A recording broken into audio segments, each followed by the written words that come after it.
Hey, it's me, Vicky Marie, and good morning, good afternoon, and good evening, wherever you are in this crazy world we're living in.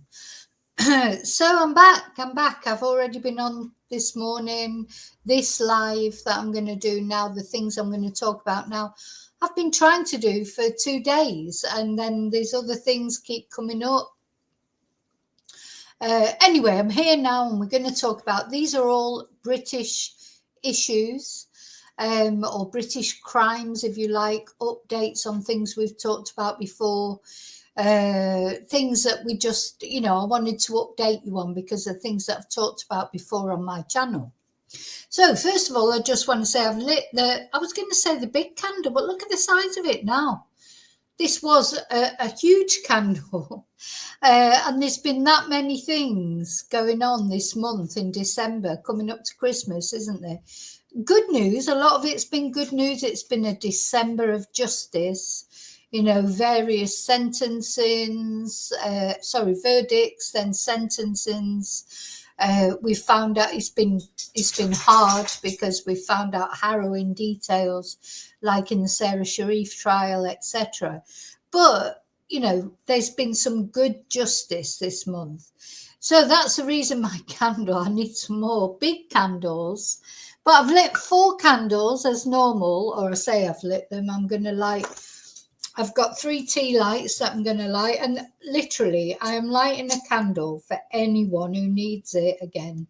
Not only for the people that I'm going to talk about in these cases, the victims anyway, couldn't give a shit about the offenders, of course, but the victims or the lost people that have died for whatever reason.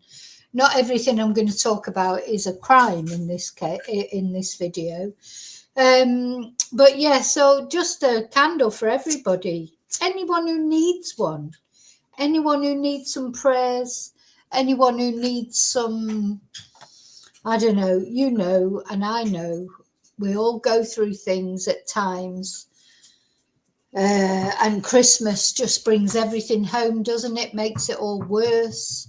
We're coming up to Christmas, only literally a couple of days. If you're watching this live, it's the 21st of December, 2024.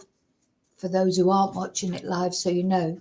And there'll be some of you looking forward to Christmas, and there'll be just as many of you probably aren't looking forward to Christmas. If Christmas is something you celebrate, some of you maybe you don't celebrate Christmas, but we'll see. Even if you don't celebrate Christmas, like some of my students are from countries that don't, because I'm a Spanish teacher as well. Some of them are from countries that don't celebrate the 25th of December as Christmas, but they celebrate the 6th of January as Christmas, which is when the wise men went to give the presents to Jesus. It doesn't matter, does it? The thought of Christmas, or the this thing of giving and the coziness and the atmosphere around Christmas, doesn't matter what religion you are, it doesn't matter what you believe, what you don't believe, you can still enjoy it. Now, of course, that's unless you go to a Christmas market in Germany, because we're going to just have a little update on that we looked at last night. Then some people find Christmas a time to attack other religions or other people that don't go, for whatever reason. Anyway, I'm not going into that today because I went into that a lot last night. Today, it's not one of the main things I'm going to talk about. Just to give you an update, though, I believe there are now 5 people.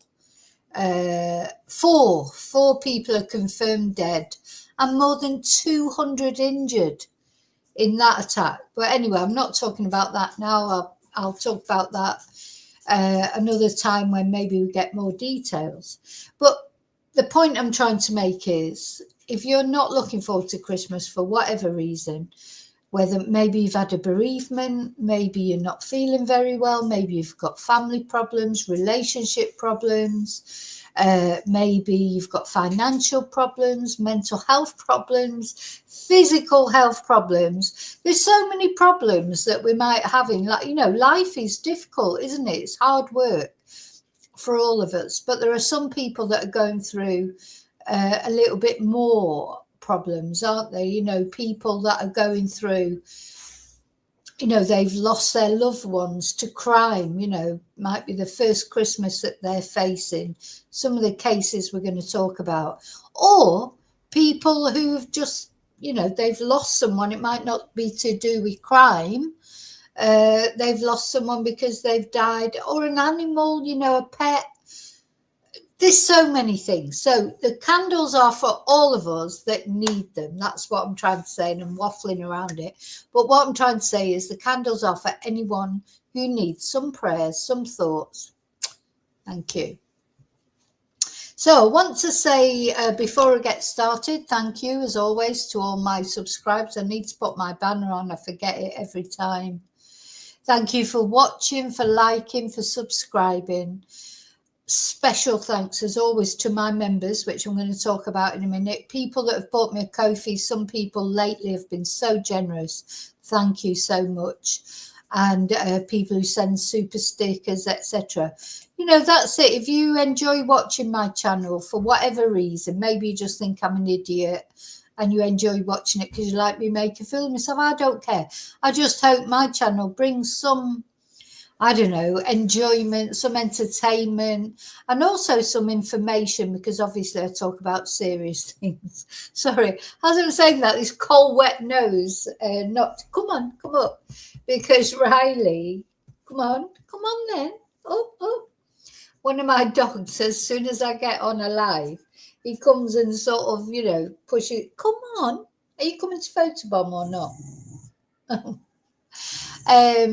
And on the view of that, if you are a member, please think about becoming a member, because that really helps to support my channel. Come on then, come up. You have to come up. We can't see you from there. I did put a video out today. One of my members and a staunch supporter who's been a supporter for a long time. It's his birthday today, and I put this is something that I'm going to do. I was inspired by Dog the Bounty Hunter, who charges $400, you know, to say happy birthday to someone. Oh, here he is. He's going to show off your new haircut. Riley had a haircut yesterday, didn't you? You had a haircut. Yeah. Oh, what was that? Oh, look at that. Look at that. Look at the camera. Look at the camera. Anyway, yeah, Riley had a haircut yesterday. Why does he do this? He only does this when I come on lives, don't you? So you've totally distracted me now, as always. You've totally distracted me. Yes, you have. Yes. Distracted me. Anyway, it's one of my members' birthdays today, and I put a video out. I'm going to do that for my members. It's something that I'm going to offer. If you want a specialized video doing, maybe it's your birthday, maybe it's your anniversary, maybe it's you've moved house, or maybe you just want to say hello to your dog, or whatever you want. If you're a member and you want a specialized video, just let me know. Just email me and I'll do it for you. So let's just have a look at this happy birthday video before we get going. Let me see this one.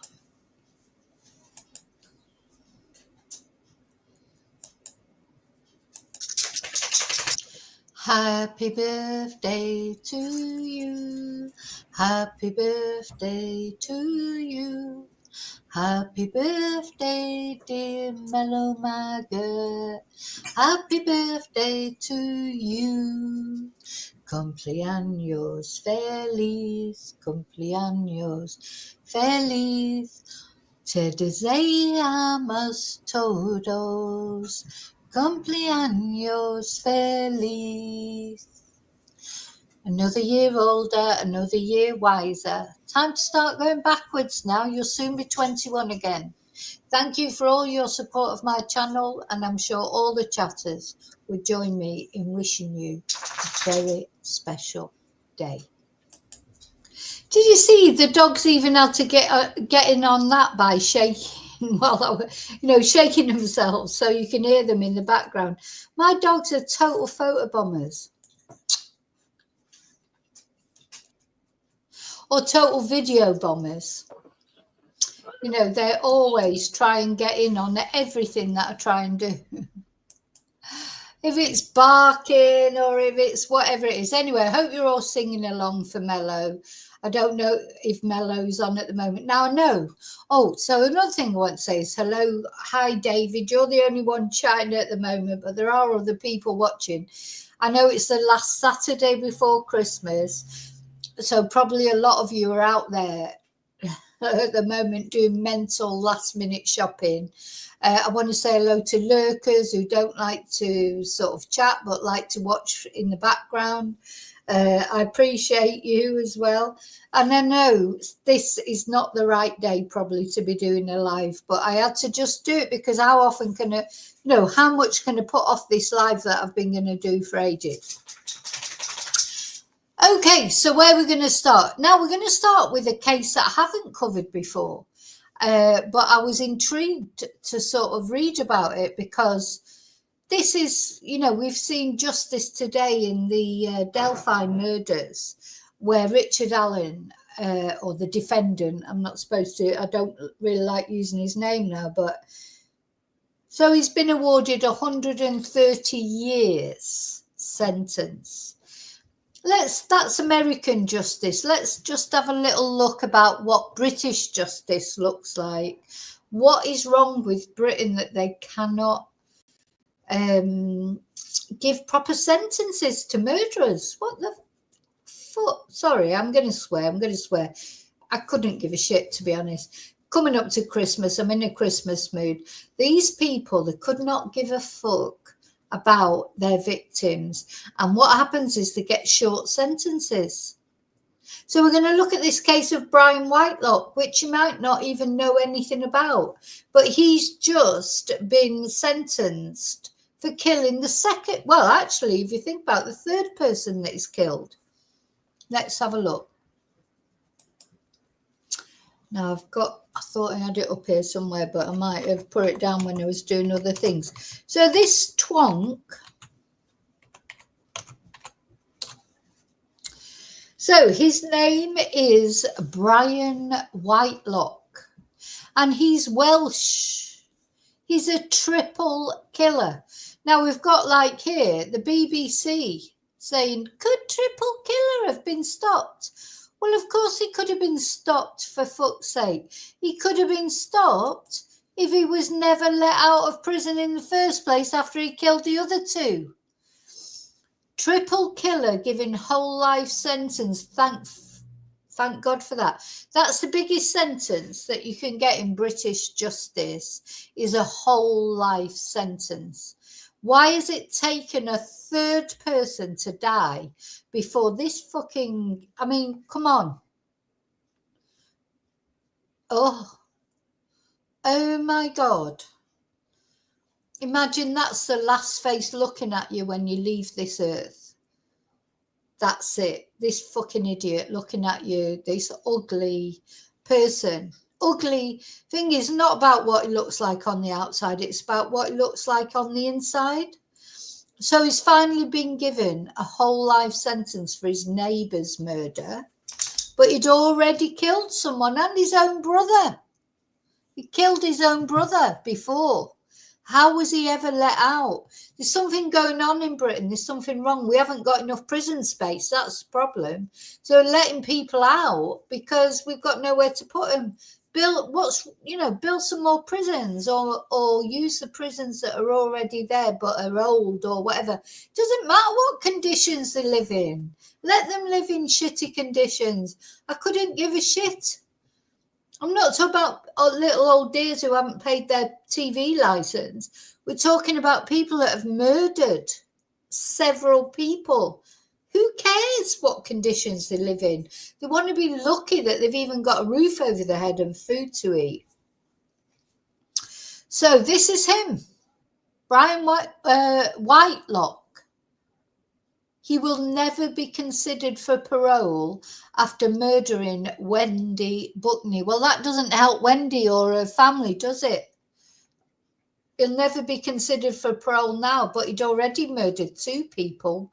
Why was he ever allowed to do this? Why?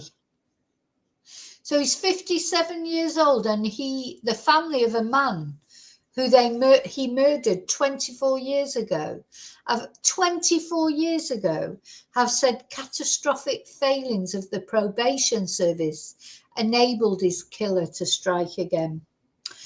Brian Whitelock finally has been given a whole life sentence, meaning he will never be considered for parole. For the drug-fueled drugs, I tell you what, don't care what anyone says about drugs. Drugs, people can talk about drugs and think they're great and, oh no, nothing wrong with drugs, bit of recreational drug use. This is what drugs do. This is a neighbor. Look at him. Look at him. That's what you look like when you take drugs. That's how you'll end up looking. If you don't give a shit about what you're going to do to anybody else, care about what you're going to look like in your 50s.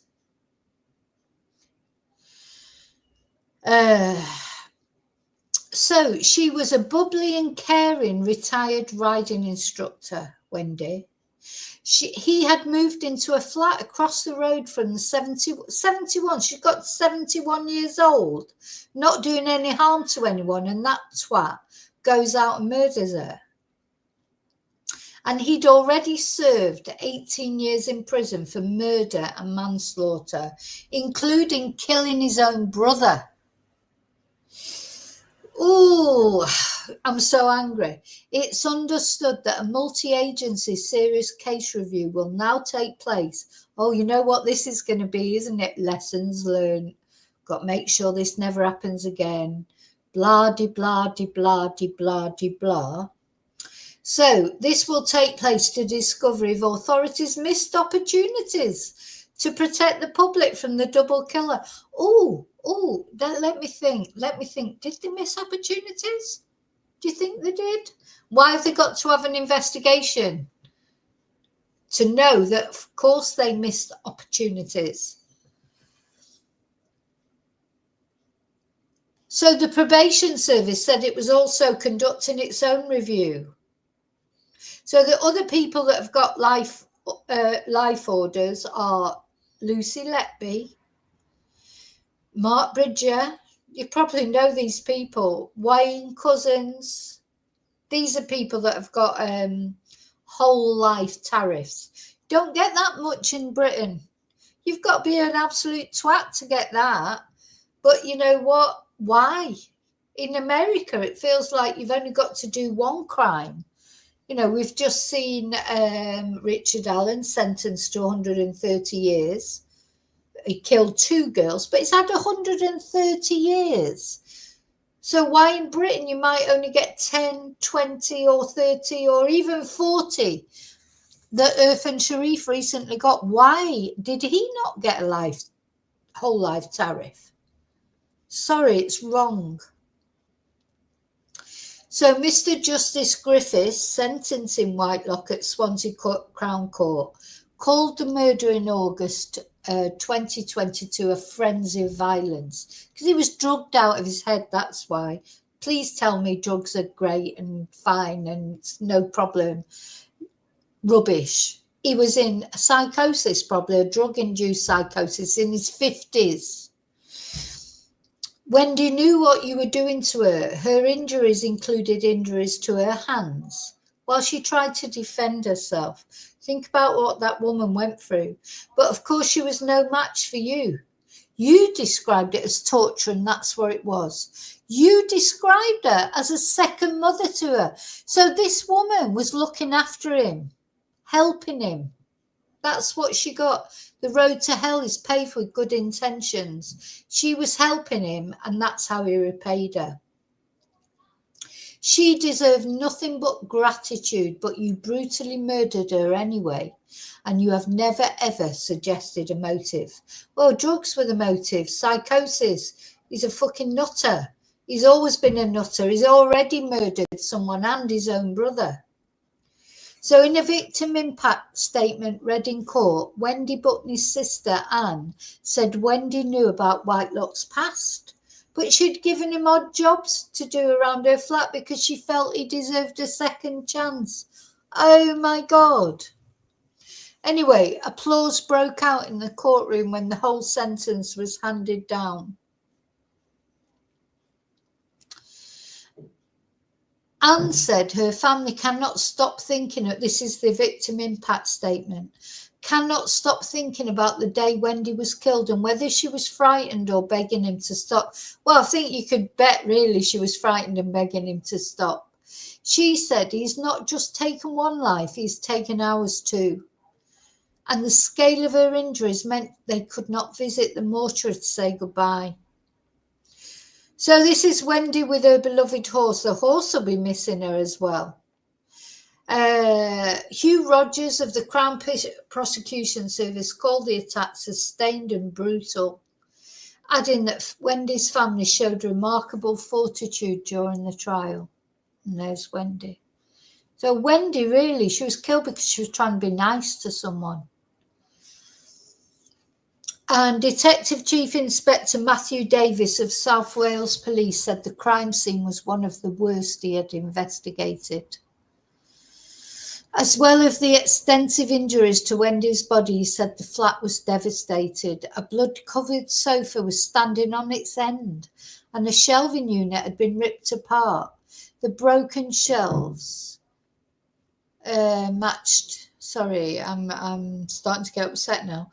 The broken shelves were matched bruises found on Wendy's body. She was naked and his DNA was found on her underwear. The prosecution's case was that he'd already assaulted her in an sex way. He admitted to Wendy's murder at the scene of his crime, but in court where he represented himself, he claimed manslaughter on the grounds of diminished responsibility, saying his actions were caused by a head injury. I hope he gets a head injury when he goes to prison.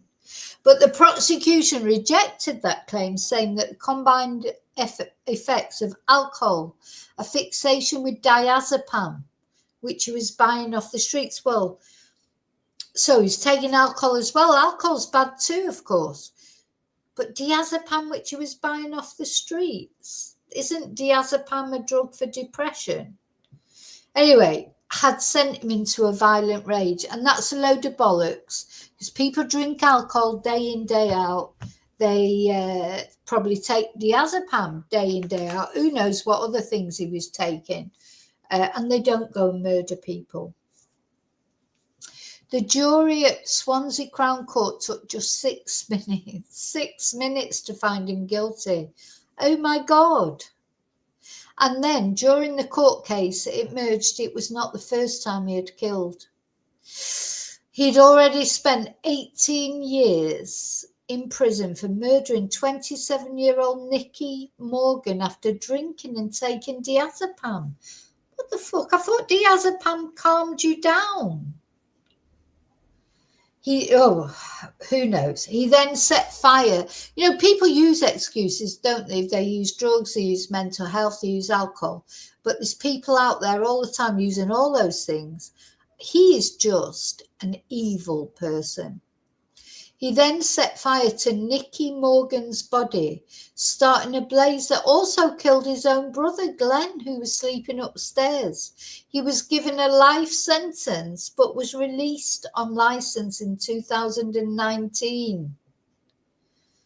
He had to follow strict conditions, including drug testing. Well, that didn't work, did it? Where there were restrictions on where he could travel to.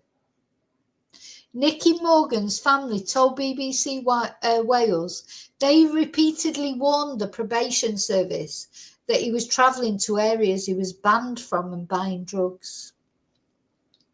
He was eventually recalled to prison in December 2020 for attacking a shop worker.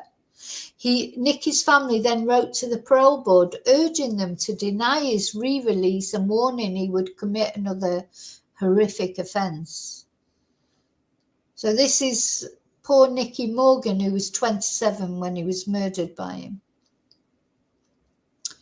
So why they need to prosecute the probation service, in my opinion.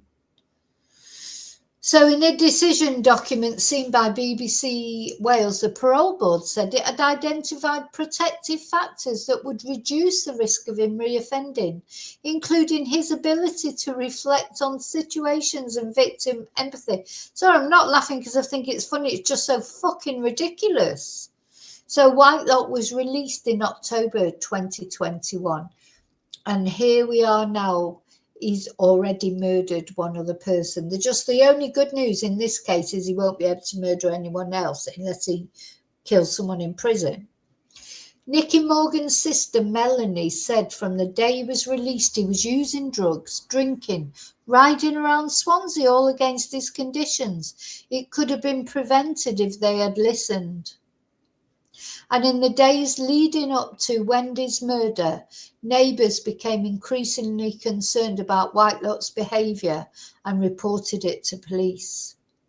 He was filmed by one neighbour leaning out of his flat window with blood on his face and slurring his words in what the judge called a very advanced state of intoxication. DCI Davis said officers attended but found no crimes had been committed and gave suitable advice. So the Ministry of Justice, who runs the probation service, said a serious further offence review was underway. So don't panic, don't worry. They're having a serious further offence review. And the findings of this will be shared with Wendy's family. Won't make any difference. Wendy's dead. Wendy's dead. Your fucking lessons learned, draw a line on it and sort of like it won't happen in the future. It means nothing. So Nicky and Glenn's families, so these are the people that he murdered years ago, urged any review to look at mistakes made while Whitelock was out on licence. They added, we firmly believe he should have been recalled long before. Someone should be held accountable, as if he was in prison for breaching his conditions. Wendy could be still alive. So that's the first thing I wanted to share. I want to share this outrage. Hi, Wesley. I want to share this outrage that I feel that people can be. The thing is, the first time somebody does something, nobody could know about before, nobody could probably predict it. But when someone's been in prison for murdering two people, how do they ever get out again? How do they? Just disgusting, for fuck's sake, disgusting. Anyway, so there you go. I wanted to tell you about that. And as I say, it is a case I hadn't actually seen about before. I don't know. I missed that when it first came up, but I did. Poor Wendy. She suffered for being. I'm going to get a photo of her up. I need to get a photo of her up. Wendy, who felt sorry for this twonk, she's the one who suffered for it. She tried to give him a second chance. She believed people should have a second chance. And look what he did to her. Why did he do it, I wonder? Well, he doesn't need a reason. A person like that will kill their own brother. They're not going to care about Wendy, are they? He couldn't give a shit about his own brother. He murdered his own brother. So why is he going to care about Wendy, even though she helped him? And there she is. Well, the candle is for Wendy as well, and the horse, that poor horse, that horse will be thinking, where's Wendy gone?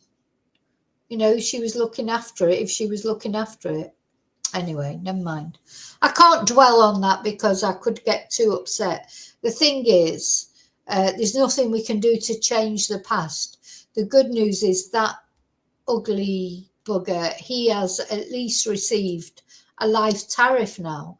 But it doesn't bring Wendy back, does it? Let's have another. I just think we need to see his ugly face just in case. It's like... So he's only, I think, what was he, 52, 53, something? He'll never come out of prison alive. And I hope they make his life a misery in prison. I'm really angry with this guy. But the main person we need to think about is Wendy. And of course, his two other previous victims from 17 years ago.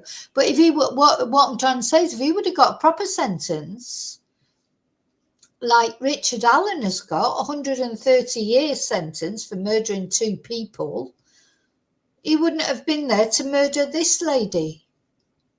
God bless Wendy. Okay, so that's the first case. Let me just have a little drink of Coke. That's the first case that we're going to talk about. Where are we going now? I think now we're just going to look at the case of... Now, do you remember the Manchester airport where the people were arrested? Well, I don't think they were. Oh, they were arrested. Do you remember there was this video came out? The police attacked these two guys, didn't they? Let's have a look. So let's have a look at the video first. And of course, the police came in with a stick, and I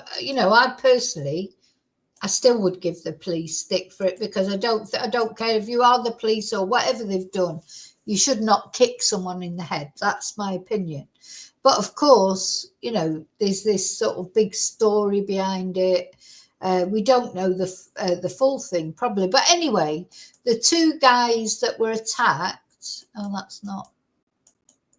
Oh, it won't play. Hang on.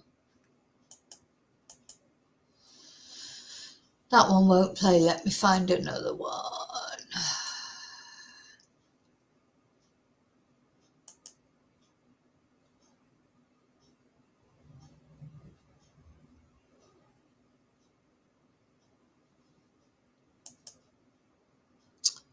I'm going to come up with all these. I'm trying to put the video on.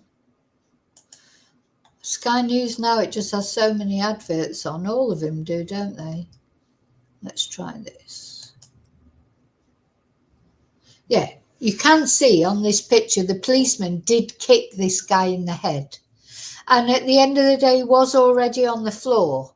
So that's what I would say I don't agree with. I agree with the police taking reasonable force. I think this is the guy's mum, isn't it, at the side of him? But you can see the policeman's just about poised to kick him in the head. That's not acceptable from any police. It's just not acceptable. The guy's already restrained. There's no reason to do that. So, of course, footage of the incident was shared widely online in July and led to protests after it appeared to show a Greater Manchester police officer kicking and stomping on the head of a man as he lay on the floor. Now, initially, the Crown Prosecution Service said no police officers would be charged in relation to the incident. And brothers Amas and Ahmad and their 56-year-old mother, Shamim Akhtar, alleged they were assaulted by police. A female officer suffered a broken nose. The female officer did suffer a broken nose. And I think that's why this guy was so angry. Listen, don't get me wrong, I understand why he was angry. You can see by the look on his face. He wants to kick this guy in the head, and the guy has probably done something terrible. But still, you're a police officer. Police officers are supposed to be above that.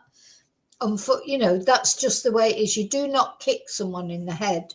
And just because he broke the nose of the female police officer, it doesn't give the police officer then the right to kick him in the head. That's as far as I would go with this. But I'm glad that people are getting charged for it. So this is what's happening. Let me just go back. So the latest news is, basically, that's really all I've got in this, is because a lot of people were complaining, that they hadn't got charges, but they have been charged. So this actually is over. So this is an American website, I think. Two brothers were charged on Friday with assaulting police during a scuffle at Manchester Airport in July. that led to outrage when video on social media appeared to show an officer stomping on a man's head as he lay on the floor. He did stomp on the man's head and he shouldn't have done it. Sorry, I've got a bloody fly buzzing around again. The Crown Prosecution Service said that no officers would be charged because it didn't think it could win a conviction. We have reviewed all the available evidence using witness statements, video footage, expert reports and other material related to police use of force to make an independent and objective assessment about whether it is appropriate to present charges for the court to consider. We have concluded no charges should be brought against any officers. I mean, the thing is, whatever you do with the police like that, you're not going to, someone's not going to be happy. So obviously there'll be people that are in outrage that the police haven't been charged and these two guys have been charged. If it would have been the other way around and the police would have been charged and the guys wouldn't have been charged, you'd get some people outraged at that. You're always going to get outrage, aren't you? Personally, I think they should all be charged. I think the policeman should be charged with kicking him in the head. It's not acceptable. If you're a police officer, you do not kick people in the head. Not when they're already on the floor. Now, kicking someone in the head when you think there's a threat is a different matter. But kicking someone in the head when they're already down on the floor, in my opinion, is not right. But there you go. So the incident occurred after police had been called because of a conflict between passengers arriving on a Qatar Airways flight at Terminal 2 on July 23rd. 3 officers were assaulted. 1 suffered a broken nose, that was the lady, and all 3 needed hospital treatment. 4 people were arrested at the time and 1 police officer was suspended from duty. But brothers Mohammed Amaz and Mohammed Ahmad were charged Friday. Haven't they got any other So do you know that, I'm not being funny, but in Britain now, the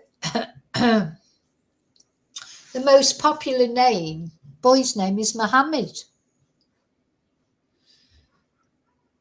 What do people think about that? That's Britain. The most popular boy's name is Mohammed. And, not that I'm against anyone. So we've got Mohammed and Muhammad. I just don't understand the difference there. I hope, honestly, somebody please explain the difference to me.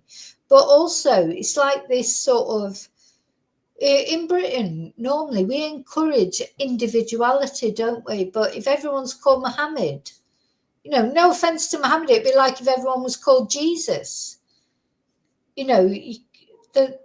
The most popular boy's name in Britain is Mohammed. It's not right, is it? Sorry, it's not. I'm not being horrible. Anyone who watches my channel regular, I am not against any religions. I'm not against immigration. I'm not against any of that. I'm just putting over my opinion that it does seem funny in a country like Britain. It'd be like saying in Spain, or it'd be like saying in Saudi Arabia, the most popular name was Fred. It's not right, is it? Or it seems strange, or does it? Anyway, let me know what you think in comments, but don't be nasty and don't be racist. Just let me know your opinions. So Amaz, 20, was charged with 2 counts of causing actual bodily harm, 1 charge of assaulting an emergency worker, and 1 charge of common assault, prosecutors said. Ahmad, 25, was charged with causing actual bodily harm. So family lawyers said the men maintain their innocence and will fight the charges. And the brothers and their mother, Shamim, said they were assaulted by police during the melee. I do think the police were wrong to kick him in the head, I do. So attorney Amar Anwar said the family was shocked no officers will be charged. They plan to request a victim's right of review of the prosecution's decision. The fracas happened amid rising distrust of police in the UK following allegations of excessive force used against ethnic minorities and scandals involving 2 serving police officers who were arrested for rape and murder. So after video circulated showing an officer kicking one of the suspects, a group of about 200 people gathered outside the Rochdale police station to protest police violence. The officer was then suspended.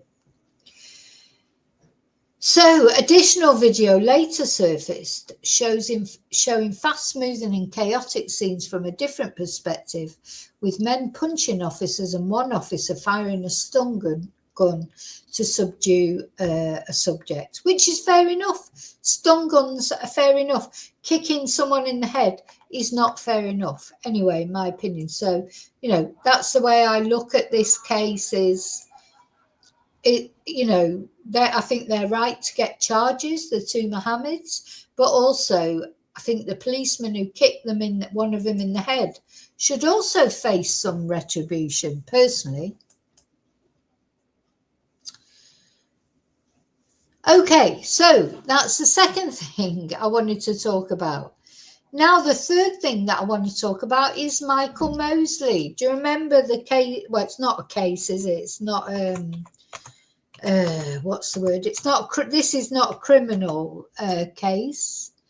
This was Michael Mosely, the famous interviewer, British television producer and journalist, it was Greece, wasn't it? He was in Greece. And he went for a walk, didn't he, in the 2:00 in the afternoon, which, obviously he shouldn't have done, but, there you go, he did. He went for a walk in the late afternoon. Here he is, Michael, TV doctor, broadcaster. And there's been an inquest recently. The inquest has just concluded on his death. Let's have a look at this YouTube video, actually. More details have emerged over the... So, yeah, for some reason, he decided to go off and walk home. There he is with his umbrella there. And off he went. Now, did he get lost? Did he take the wrong turning? We don't know. Tragic death of TV doctor Michael Mosely, who collapsed on a Greek island after an ill-fated walk earlier this year. The harrowing reason why the 67-year-old left his phone at his holiday home has been revealed, as medics are still left unsure over his exact cause of death. So, this is the resort. I don't know if that's not him there, because they were searching for him for ages, and then it turned out he'd collapsed somewhere here. He was literally minutes away from this resort where he could have got help, got a drink, etc. And he collapsed somewhere here. I don't know if that's not actually him, but anyway, for some reason it can't be, because they would have found him surely. He was not found for ages, and it was aerial footage that found him, or boat footage, wasn't it? Was somebody in a boat was sort of sailing around this area and caught sight of something, even though he'd been looked for with cadaver dogs and the police and everything for quite a little while. Anyway, it's very sad, because it looks like he just collapsed, as I say, minutes from salvation, if you like, or minutes from help. And now they've just had the inquest into his death. The coroner's report on the doctor labelled the reason why he died as indeterminate and unascertainable. Senior coroner for Buckinghamshire, Crispin Butler, added his shock death was most likely due to heat stroke or a non-identified pathological cause. The report confirmed that the beloved on-screen personality didn't die of suicide, homicide, or any accident related to injuries. A document from the coroner also revealed a number of crucial details around Mosely's fatal final trip. Yeah, I think he died of heat stroke. What's he doing? Do you remember we looked at this at the time? Wasn't it more than 40 degrees heat? He had no water with him. As a doctor, to be fair, he should have known that, shouldn't he? It's like he should have known. You do not go walking. What do they say? Only mad dogs and Englishmen are out in the midday sun. So true. It's the same here in Spain. I see it all the time. I see people jogging what I would call, men in their 50s, all women, jogging out at 3 o'clock in the afternoon in August. What are you doing? And they take their dogs out as well. It's disgusting. They take their dogs out at 3 o'clock in the afternoon when it's 40 degrees heat. The dogs' paws get burnt. You do not take your dogs out in the summer at that time in the afternoon. You take them out first thing in the morning, and then maybe after the sun has gone down. But you know what? If your dog doesn't get a walk, what does it matter? It's better that they don't get a walk than they burn their paws or they die of heat stroke, because quite often you find that, dogs that are being dragged out for a walk because their owners are still in their sort of British head or whatever nationality they are. It's not only British people that do it, it's all different nationalities. It's like, oh yeah, I always take my dog out at 3 o'clock, 4 o'clock. Yeah, you did that in the UK. You don't do it in Spain. You don't go jogging at 3 o'clock in the summer. It's just, you never see a Spanish person doing that or doing any sort of sport. They do a lot of sport and they're very sporty, the Spanish, but in the summer, you do it first thing in the morning. They go out on their bicycles or they do whatever they do, or you do it in the evening, as the sun is going down. But, so I think I'm surprised at Michael, because he should have known that. There have been rumours that he may have been suffering from some early onset dementia and that, but that's never been confirmed. But maybe he was, and maybe he took the wrong turning because of that. Or maybe he took the wrong turning just because of the sun. I mean, the sun buggers up your head. You go out in the sun and you're dehydrated and the sun's shining so fierce. You cannot understand how it feels to have that sun shining on you like that. It totally buggers up your whole mental processes, so maybe that's why he took the wrong turning. And it's very sad because it feels like he'd finally found the right way to go, and that's when he collapsed, and it probably was heat stroke. But it's strange for them not to be able to determine a cause of death. When the doctor left his wife and pals to go on the walk, he didn't take his phone with him, a decision that resulted in him not being able to contact anyone when he fell ill. Rescue teams also had no way of tracking his final movements due to his phone being left behind. The report, based on conversations with Mosely's family, revealed the tragic reason why he didn't take his mobile with him. It read, on the morning of June 5th, they travelled to Petty Beach, arriving late morning. Michael had intentionally left his mobile phone back at the house to prevent it from getting wet on the ferry. It took emergency teams 5 days to find. So he left his phone at home because he didn't want it to get wet on the ferry. See, that's the other thing. I mean, we're lucky. We have to count ourselves lucky these days that we do have mobile phones. So we should be easy to track if something does happen to us. Because even if it's summer or not, or whatever time it is, when you go out on a hike, wherever you go, even if you go in a safe place, not a remote place, I mean, you could still fall over, trip up, break your ankle, or something could happen, or you could bang your head. And so, if you've got your phone with you, it's like having a tracking device on you, isn't it, really? At least people can find you.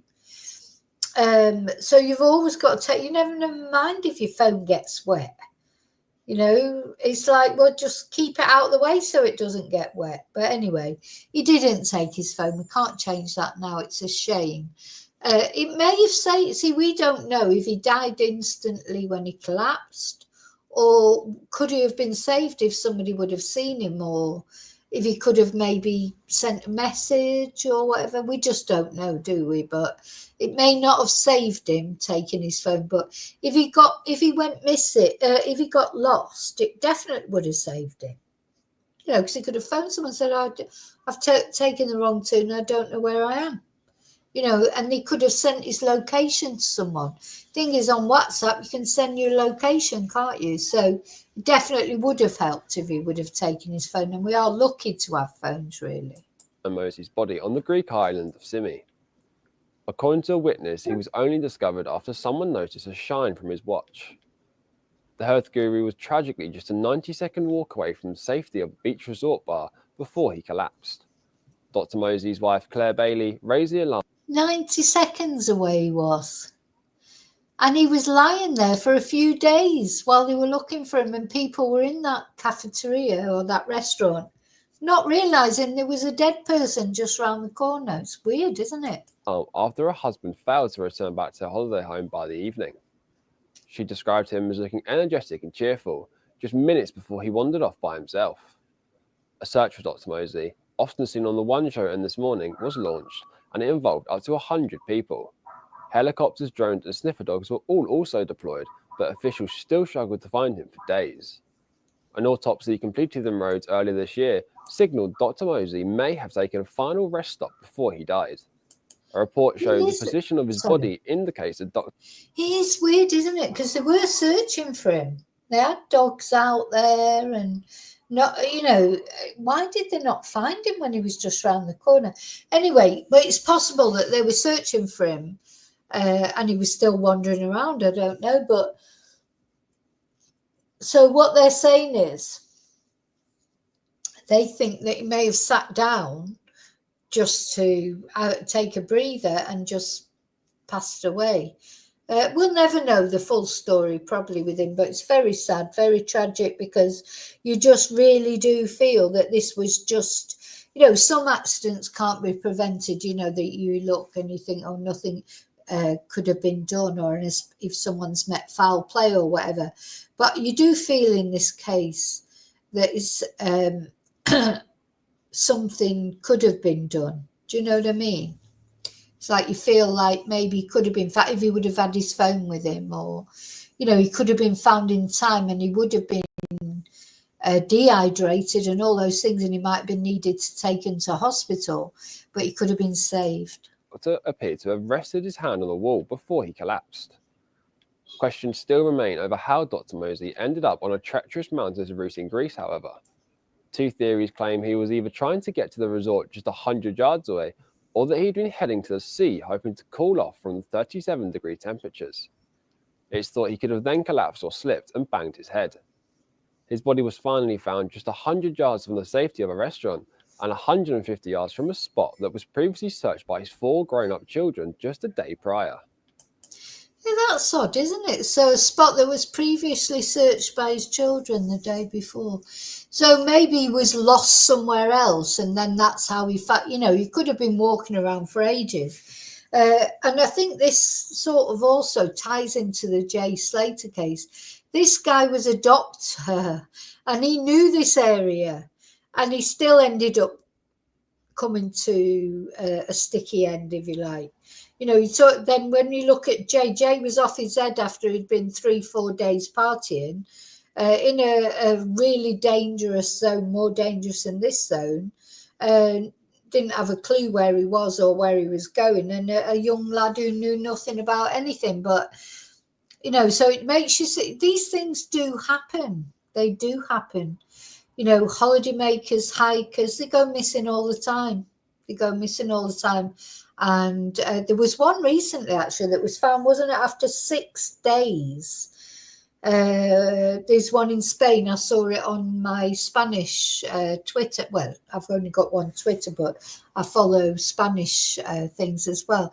Yeah, somebody found after 6 days of being missing, and that's how I felt about Jay Slater. I did think he would be found eventually, and this woman, it was a woman, she was found and she was rescued after 6 days, so she was very lucky. Some people are lucky, some people not so lucky, especially if they fall down and injure themselves. He's understood to have taken a wrong turn and ended up on the Rocky Mountainous trek for nearly 2 hours in the unforgiving heat. Dr. Mosely was one of Britain's best-known medics, popularising the 5-2 diet and writing a string of best-selling books. He left behind his children Alexander, Jack, Daniel and Catherine.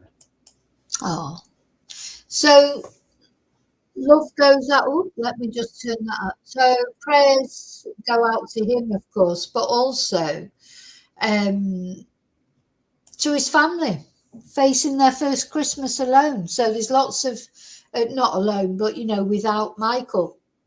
Again, the candles are for them.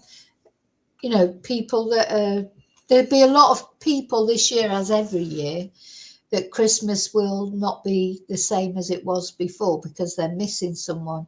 People like Catherine O'Sullivan, people like Michael Mosely's family, his wife, his children. So that's what we have to count our blessings, don't we?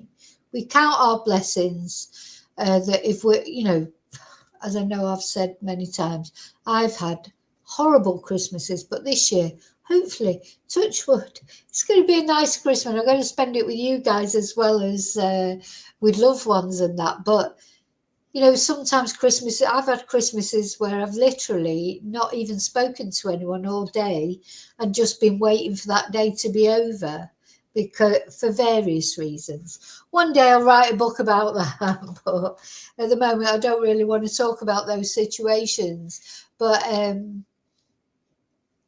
that's how it is. Christmas brings everything home. Hi, Angel. Hi, Angel. So, yeah, we'll spend some Christmas together, won't we? That's it. Christmas is, it'd be nice. So, I will be releasing at some point this weekend, maybe tomorrow. I'm going to sit and do like a program of when I'll be on over Christmas, and I will try my best to stick to it, because I know sometimes people want to know when I'm going to be on or what I'm going to, and sometimes I can't sort of say that because of things, Once I get my son's rota and I see what he's working, I'll be able to put together some sort of program for Christmas, if you like. That's what I want to do. So I can say to people, this is when I'll be on, etc. And hope that you'll be able to make it with me. So the last person we're going to talk about is Kyle Clifford. He's already been nominated for one of the Twonks of the Year. Don't forget your nominations for Twonk of the Year, but that'll be for New Year, not for Christmas. For Christmas, what I want from you lovely people are any photos you've got of your Christmas trees, your Christmas jumpers, your presents, anything Christmassy. Please send in, because on Christmas Eve, when I do the live on Christmas Eve, which I haven't decided on what time yet, and we do the Christmas, we're going to have a quiz and we're going to have some fun, and I want those pictures for that, please. So any pictures of Christmassy type things, could be your dog in a Christmas jumper, could be you in a Christmas jumper, but don't worry, I won't be showing anyone's faces or anything like that. Okay, so we're going to talk about Kyle Clifford. Now, we looked at this case. I'm a bit of a warning here, because this is really, really distressing. I mean, there are, all the cases we cover are distressing, but I think this case is particularly distressing. This guy, let's have a look at him first. Unfortunately, we do have to look at him at the moment. So this guy's from Bushy, wasn't he? Bushy, when George Michael was born. Let me share this.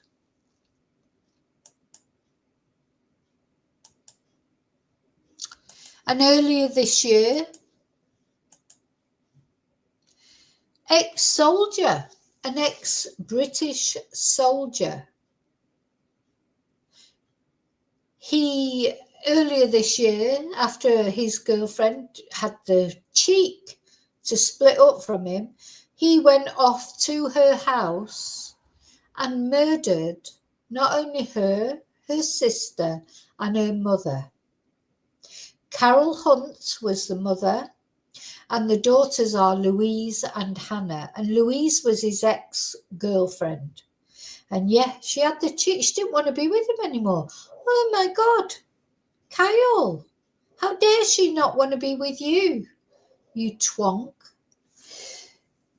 Now he's faced, so he was charged with their murder with a crossbow. He took a crossbow and killed these 3 women. And now he's been given a further charge of RAPE. Now, we don't know any details. I don't know which of the women, if not all of them, maybe, or whether it's to do with that actual incident or before or whatever, I don't know. But he's been charged with RAPE. now as well. Now, the thing is, he tried to delete himself. After he murdered these 3 women, he went off and not only, he tortured them, he kept them captive. Probably at least one of them, if not 2 of them, will have known that the others were already dead or watched them being murdered. He's an absolute horror. Now it turns out he RAPED'd at least one of them. But then he went off and tried to, he fired the crossbow on himself. And because he's a useless twonk, he didn't even manage to do that properly. And he survived. And he was taken to hospital, thank God. And I don't mean because I'm glad he's alive. I couldn't care if he's dead or not. But it's just he should face justice. So he survived, and the police wasn't certain at first whether they'd be able to question him or not, because he was so ill. He was on the verge of death. Anyway, survived. So he's facing his justice now. So a former soldier accused of murdering a woman and her 2 adult daughters at their family home. I mean, it's just awful. It just always seems worse when it's at home as well. Because if you can't feel safe when you're at home, when can you feel safe? So he's been further charged with raping one of the women killed. He's 26 years old. I think, the older my son gets, the more these cases strike home to me, because he's younger than my son. So he's thrown his life away as well, apart from anything. He'll have a mother. He has got a mother. Oh, but just incidentally, that mother, I mean, I don't know anything about his mother, but his brother is in prison for murder as well. So think of that mother. So he's being charged with 3 counts of murder and RAPE. His brother is already in prison for murder. So, his mother must be thinking, and father, I mean, I don't know about their father, must be thinking, what the fuck did I bring up? Not only one of my sons is in prison for murder, but my other son is as well. It just makes you speechless. Imagine 2 of your sons in prison for murder. Something's gone wrong somewhere in that. Now, it may not be her fault. If probably his father is an absolute twonk, to be honest. He's probably learned it from his father. I don't like mother blaming, as you know. There's 2 parents there. There's a mother and a father. Something they've done wrong if they've brought up 2 murderers. So he's accused of fatally stabbing Carol Hunt. That's the lady in the middle here, the mother, bless her. And she is the wife of a very famous, well, if you're into sport, a sports commentator. And luckily for him, he does have 1 daughter left, because he had 3 daughters. And 1 daughter is still alive, thank God. But he's lost his wife and 2 daughters.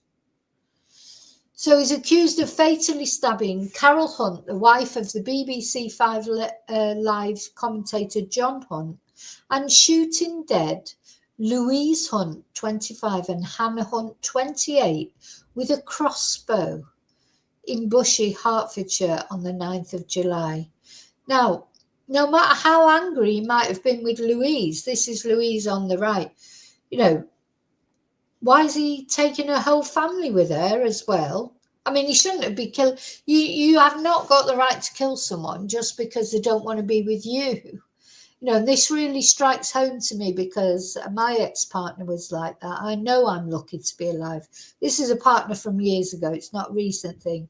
I know I'm lucky to be alive, because my ex-partner, if he could have caught up with me, he would have killed me. I know that.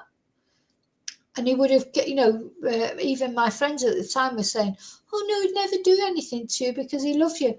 He would do it because in his eyes, love equals obsession. And if you can't, that's what he's been like with Louise. If he couldn't have Louise, he was going to make sure nobody else was going to get her. And then he's murdered a mother and a sister as well. probably if the other sister would have been there, he would have murdered them. He probably would have murdered the father as well, because he's a twonk, because he thinks he had the right to do that just because someone didn't want to be with him. So he's charged of false imprisonment. He's from Enfield, and 2 counts of possession of offensive weapons, namely a crossbow and a 25 centimetre, 10 inches long butcher's knife. Now he's in Belmarsh. We've been to it. This is where Axel Ruda Cabana is, in Belmarsh prison in London. And also, of course, Tommy Robinson is in there.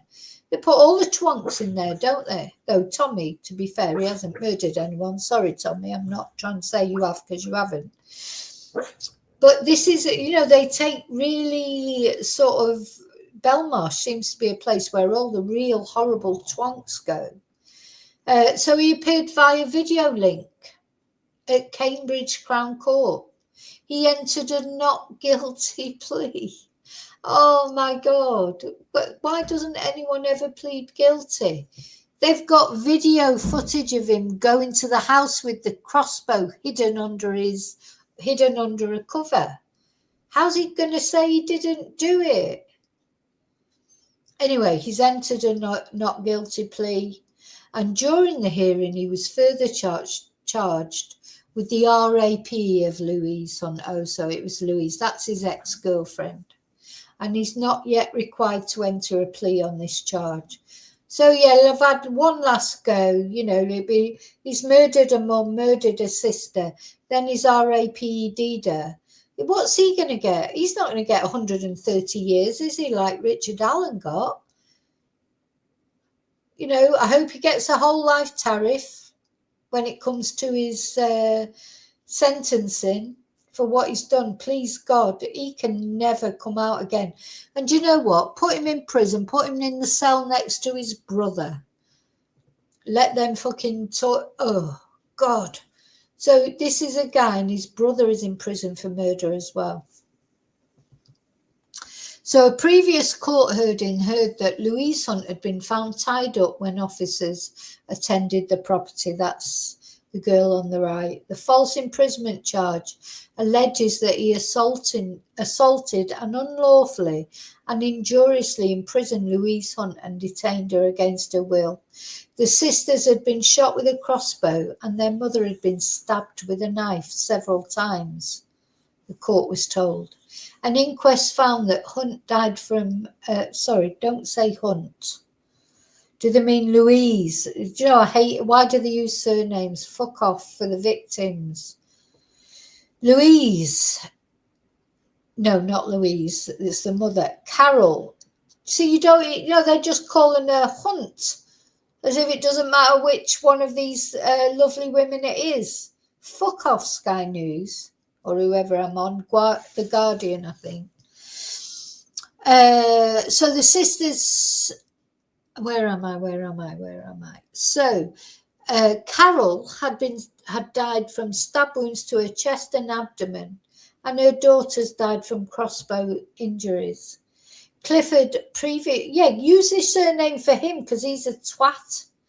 Clifford previously served with the British Army in the Queen's Dragon Guards, and he was found with injuries the day after the attacks in a cemetery in Enfield. Now, I wonder why he was in that cemetery, if there was a particular grave there that meant something to him. But anyway. So Mr. Hunt and his third daughter, Amy, issued a statement after the attack saying the devastation we're experiencing cannot be put into words. So a provisional trial date has been confirmed for the 3rd of March. So that's a trial we'll be following. God, I'll tell you, he's really going to, this hell and this hell. He's killed these 3 women, these 3 beautiful women who had not done anything to him, except the only thing Louise had done to him was finish with him, not wanting to be with him anymore. What a twat. Makes me so angry. How dare someone decide whether someone wants to be with them or not? Now, I want to show you the video of him because there's a video of him. Kyle Clifford. There's a CCTV door cam or whatever you call it, whichever one it is.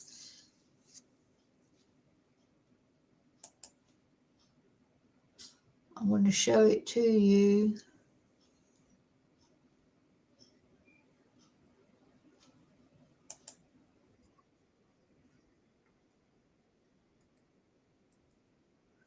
No, that's not it. Sorry, I will find it.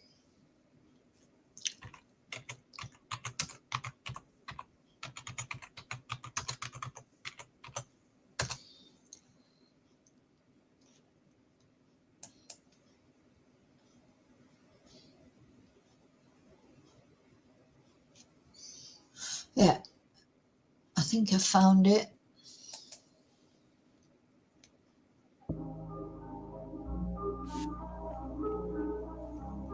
Look, see there?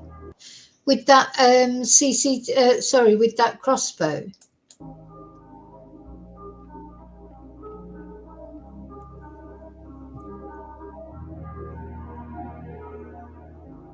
And then going.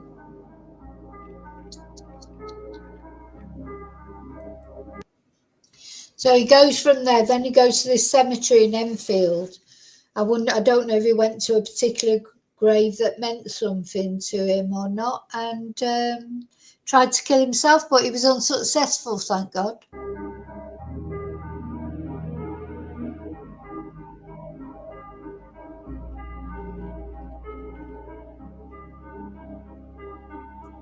Let's just watch it one more time.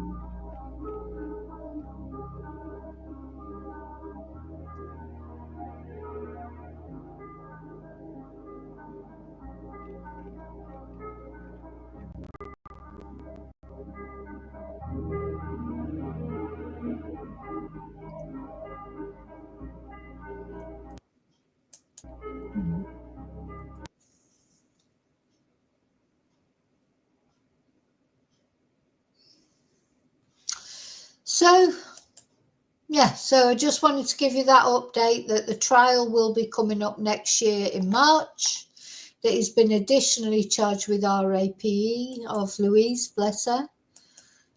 Just what he has caused, just that chaos is caused.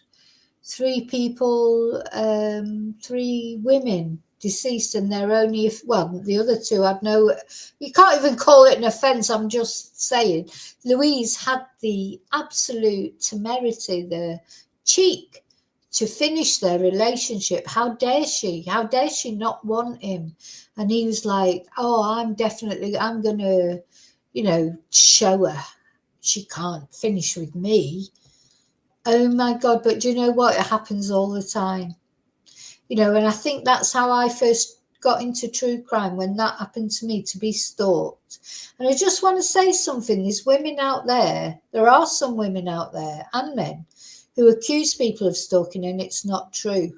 You should not. If you'd ever really been stalked and knew how it felt, you would never pretend that you've been stalked. And if there are women out there who have pretended to be stalked, and you are a disgrace as well, because you're doing a disservice to people who really have been stalked, men or women. It's a terrible thing, and it can lead to things like this. There was something else I wanted to say, because everyone that was talked about, afterwards they interview people who know these twats, don't they? And he was a lovely guy. He was a lovely guy. I'll tell you what, if my ex-partner would have ended up murdering me, they would have said the same about him. He was a lovely guy, really loved her. He didn't. That is not love. That is obsession. That is completely different to love. Love is when somebody finishes with you for whatever reason, because maybe they just don't want you anymore, but you accept it because you want them to be happy. And whether they're happy, you'd rather they were happy with you, of course. That would be the best case scenario. But if somebody turns around to you and says, look, I'm sorry, I don't want to be with you anymore for whatever reason, it's like, adios then. Hope you're happy. I wish all the best for you. If you really love someone, you would want them to be happy, and you wouldn't want, me personally, I wouldn't want somebody who didn't want me. They don't want me, well, they don't want me. And as much as it hurts, and as much as I'd be heartbroken, and I've been heartbroken many times in my long life, but I've never tried to make someone be with me, because what's the point in that when you know they don't really love you anyway? And also, if you love them and they, even if it's they want to be happy with somebody else, well, good. You might, don't get wrong. You're not going to say, you're not going to the other person. You're not going to think, oh, they're great. But you'd be like, oh, well, I hope you're happy. Just get on with it. You've got to let go. If somebody doesn't want to be with you, you can't change that. That's their choice. That's their personal choice. You can't make someone or try it or do what he did, which was take her off this planet so she can never be with anyone else. He won't care now.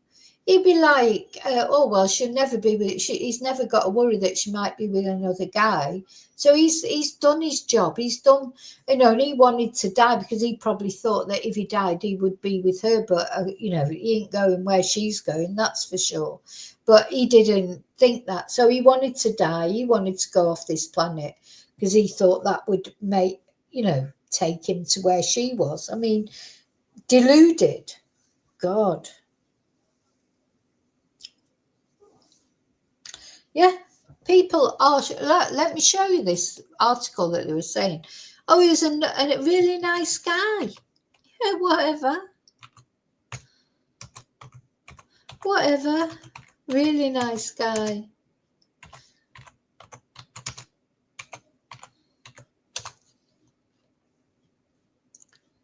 Yeah. Oh, right. This is interesting. So this is Marie Claire, the magazine, women's magazine. Let me see this. It's so true. Why are people still saying 3 women have been killed? Why is the media still peddling the nice guy narrative? Intimate partner violence is an epidemic, and women are being failed. So 1 woman a week is murdered by a partner or an ex-partner, and we need responsible reporting. So despite Clifford being caught on film fleeing the scene with what appears to be a crossbow, mass media outlets have been quick to toe the nice guy narrative. Journalist Chloe Laws wrote on Instagram, nice guys don't murder women. Her post references the maddening coverage from the mainstream media. Reports that should be focusing on the victims have instead led with perplexing quotes by a childhood friend of Clifford's who says, oh, he never seemed odd or aggressive. And in a different news story, it always seemed pretty normal. It's an interesting angle for a man who was at the time on the run for a suspected triple murder. So he said that then. Yeah. Nice guys don't murder women. Of course they bloody don't. He's not a nice guy. His brother's a murderer as well. Let's have a look for some details about his brother. Honestly, I just think, God, no. I've only got 1 son, but if I had 2, and they're both in prison for murder, it's a bit like, what's his name's mum? Philip Schofield's mum. Well, she's deceased now, bless her. But imagine, you've got 1 child in jail for paedophilia. So, Philip Schofield's brother is in prison for paedophilia. You've got Philip Schofield and all the rumours swirling around him that he was grooming a 12-year-old boy. How do you cope with that? 2 sons, God, at least you'd expect 1 to be fucking decent, wouldn't you? But what would you do? You know, what would you do if you've got two sons and both of it? It's bad enough one son, you know, being a murderer and a twonk.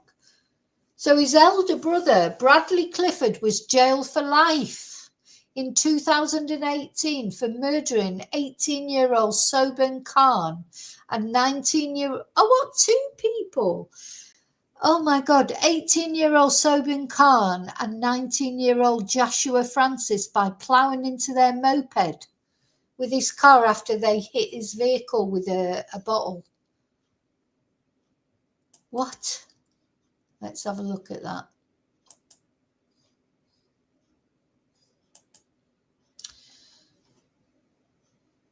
So the one, so he's got four siblings, and his elder brother Bradley Clifford. So she's got, luckily the mum's got two others that hopefully aren't twats like these two.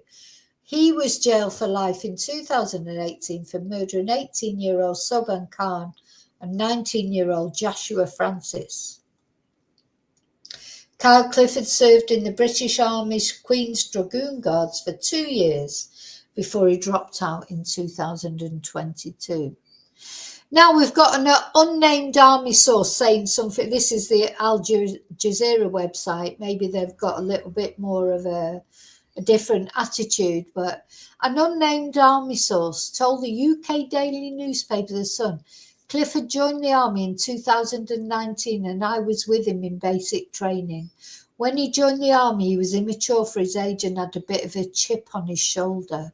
He struggled to grasp basic military concepts, but managed to reach the standard to pass out from training. And after the army, he worked at fire and security installation field, Amtal, which is based in St Albans. Well, really, I'd like to look at what happened, why his brother did what he did. I remember reading about it before. So these two young lads, I think it was two young lads that, hit his vehicle with a bottle. Let's have a look at what Sky News says. Yeah, so he's serving a life sentence. Oh, here he is. Let's have a look. We have a look at the photo. How do we get the photo up there? Anyway, this is his brother who's in prison for murder. He's 30, the older brother of Kyle Clifford. I hope the other two siblings are decent people.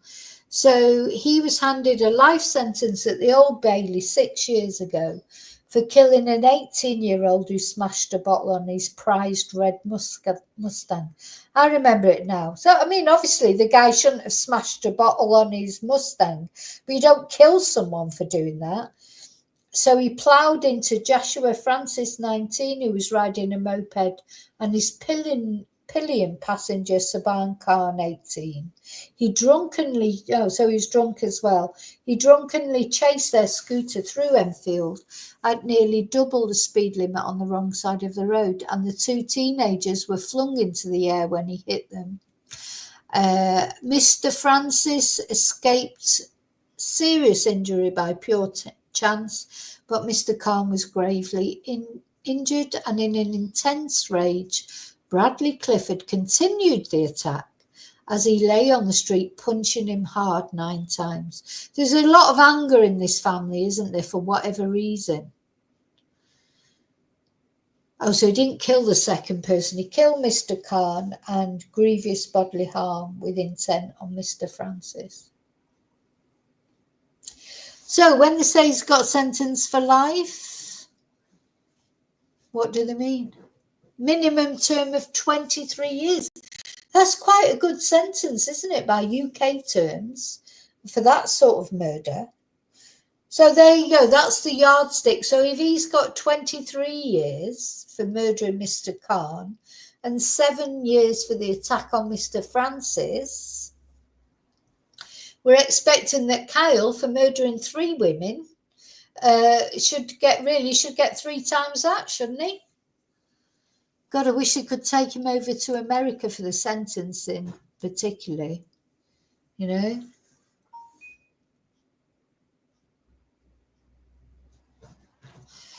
You know, three, if he's murdered 3 people, he should get 3 times 23 years, shouldn't he? Really? No, but okay, look, my hair. I've got to wash my hair at some point. Okay, so that's it. This is the live that I've been trying to do for ages because, you know, give you these sort of updates. It just feels like so much going on at the moment, isn't there? But I'll be back really soon as ever in the next video. Coming up to Christmas, though. We're going to have some fun on Christmas Eve. As soon as I get my number 1 son's rota, I'll be able to put out the programme for Christmas and let you know what I'm doing. You know, and hopefully there'll be no new news about crimes and things like that. Over Christmas, we want to try and have a bit of fun, don't we, and lighten things up. And, you know, we talk about important things, but it's important as well to remember we have to live day in day. You know, we can't get, we owe it almost to people that we've lost or whatever to make the best of every day that we've got. We're going to do that over Christmas. I hope he gets a whole life tariff, David. I hope so.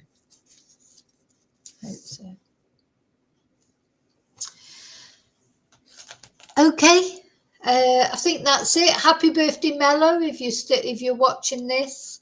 I hope you enjoyed your little birthday message.